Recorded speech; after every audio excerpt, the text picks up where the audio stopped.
La relation que tu as avec les gens, avec les êtres humains, ton entourage, tes amis, au travail, dans la société, a beaucoup d'effets sur ta relation avec Allah. Et ta relation avec Allah doit avoir beaucoup d'effets sur ta relation avec les gens. Il est impossible que tu aies deux visages où tu as de l'hypocrisie et que tu gardes une bonne relation avec Allah. Dans cette vidéo, je vais lire la suite des conseils du prophète Mohammed sallallahu alayhi wa sallam à son compagnon Abu Dharr al-Ghifari concernant ce sujet, notre relation avec les gens et avec Allah. Restez avec moi, je vous explique. Bismillah ar-Rahman ar-Rahim. Avant de commencer, si ce genre de contenu vous intéresse, n'oubliez pas de cliquer sur j'aime, de partager la vidéo, écrivez votre avis dans les commentaires. Si vous n'êtes pas encore abonné à ma chaîne, abonnez-vous et cliquez sur la cloche pour être informé dès que je publie une nouvelle vidéo. C'est l'épisode numéro 24 des conseils du prophète Mohammed sallallahu alayhi wa sallam à son compagnon Abu Dharr al-Ghifari.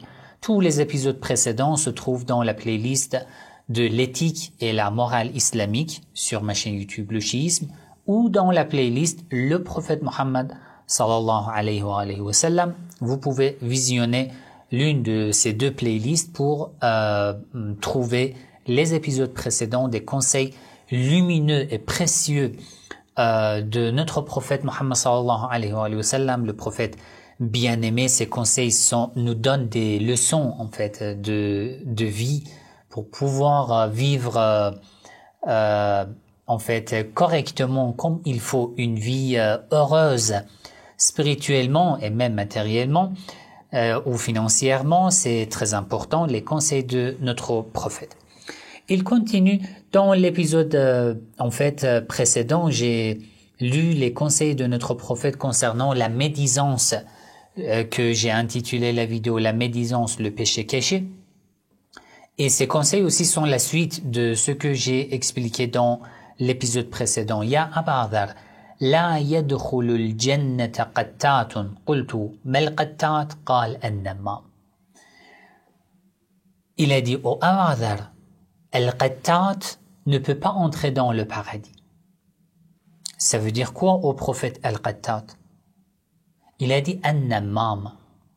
Ça veut dire quoi an-namam? Quelqu'un qui fait de la calomnie et de la médisance, les deux ensemble. Quelqu'un qui te parle, lorsqu'il te parle, il a un visage. Lorsqu'il parle derrière toi, il a un autre visage. Lorsqu'il est devant toi, il est gentil avec toi, il te complimente, et voilà, tout est rose, tout est beau. Mais lorsqu'il est derrière toi, il montre un autre visage. Il ne peut pas entrer dans le paradis. C'est sérieux. La règle d'être un bon musulman, c'est quoi? La prière, le jeûne, tous les actes d'adoration, l'aumône, la zakat, tout cela, la récitation du Coran, tout cela sont un ensemble qui constitue un élément, un critère d'être un bon musulman. Mais ce n'est pas tout. Le fait que tu pries et toujours tu pries à l'heure et que tu pries toujours dans la mosquée ne veut pas dire que tu es un bon musulman à 100%. Ceci ne garantit pas, sauf si ta prière t'empêche de commettre ce genre de mauvais actes. Dans ce cas, oui, bien sûr. J'en ai déjà parlé. Sinon, il y a beaucoup de caractères, de nobles caractères sur lesquels le prophète Mohammed sallallahu alayhi wa sallam, les imams alayhi wa sallam, ont parlé et ont insisté que tu peux pas être dans le paradis si tu négliges ta responsabilité concernant les qualités morales, les nobles caractères. Tu peux pas être dans le paradis si tu n'as pas de bon comportement. Tu ne peux pas être dans le paradis si tu n'arrives pas à régler les problèmes dans ta relation avec tes enfants, ton épouse, ton mari, tes parents. Tu peux pas être dans le paradis si ta famille n'ose même pas te critiquer, te parler, de peur de ta violence, ton agressivité.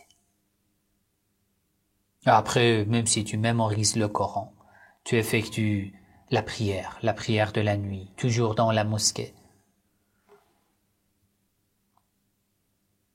Ce n'est pas important. Ce qui est important, c'est ta pratique, ton comportement, ce que tu dois faire. Par rapport aux gens, la yadkhulul jannah, il ne va pas entrer dans le paradis. S'il est namam, un titre, namam, tu fais de la médisance, de la calomnie, tu juges les gens sans avoir assez de science, tu n'as pas le droit. Vous voyez dans les commentaires sur ma chaîne YouTube, beaucoup de gens qui n'ont pas assez d'informations sur le chiisme, qui nous traitent de mécréants, qui nous insultent. Pourquoi?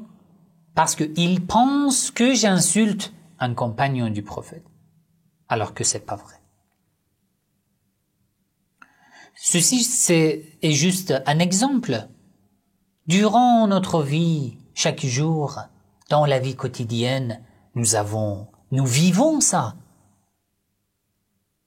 Nous voyons que nous jugeons les gens, nous parlons derrière les gens, nous faisons de la calomnie, alors que nous n'avons pas assez d'informations, nous n'avons pas la certitude.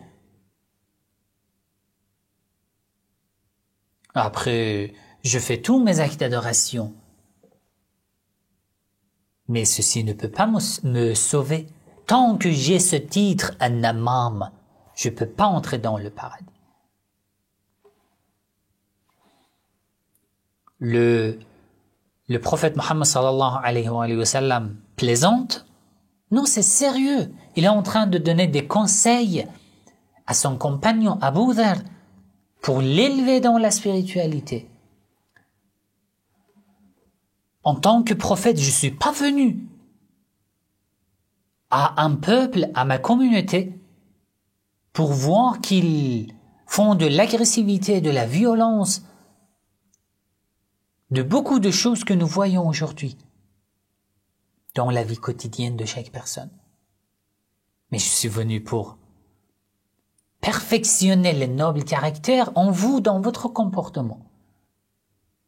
Tu peux pas dire que mon prophète c'est Muhammad sallallahu alayhi wa sallam si tu n'as pas un bon comportement.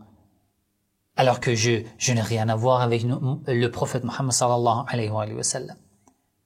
Quel point commun il y a dans ma pratique et celle du prophète Muhammad sallallahu alayhi wa sallam? Quels sont les points communs? Je ressemble à mon prophète ou non? Ensuite, il a dit, Ya Aba Dharr, sahibun namima la yastarihu min adhabillah azza wa jal fil akhir. Même pas un instant. Celui qui fait de la calomnie, de la médisance, ne peut pas être à l'aise, tranquille du châtiment de Dieu, le jour du jugement dernier. Ça veut dire qu'il sera à tout moment en train de souffrir du châtiment. Le châtiment, le feu que lui-même a allumé par son comportement dans l'ici-bas. Ya Aba Dharr, man kana dhu wajhayn wa lisanayn fi dunya, fa huwa dhu lisanayn fi an-nar. Celui qui a deux visages dans l'ici-bas. Dans l'ici-bas. Deux visages. L'hypocrisie aura la même chose dans le delà. Ça veut dire que son châtiment, sa punition sera double au jour du jugement dernier. Voilà, c'est la réalité, c'est que nous avons le nom de l'islam. Nous prétendons musulmans. Mais il y a beaucoup de chemins à, poursuivre pour atteindre le but et l'objectif. Chaque musulman devrait être un exemple à suivre comme son prophète. Mais malheureusement, dans notre pratique, dans notre comportement, nous sommes tout à fait différents. Nous avons oublié les trésors, les conseils lumineux de notre prophète Muhammad sallallahu alayhi wa sallam, et nous sommes contents que nous prions, que nous jeûnons, que nous allons à la mosquée. Après, dans la vie quotidienne, dans les réseaux sociaux, nous faisons tout ce que nous voulons. Ce n'est pas l'islam. Ce n'est pas l'islam et ce n'est pas la pratique digne d'un musulman.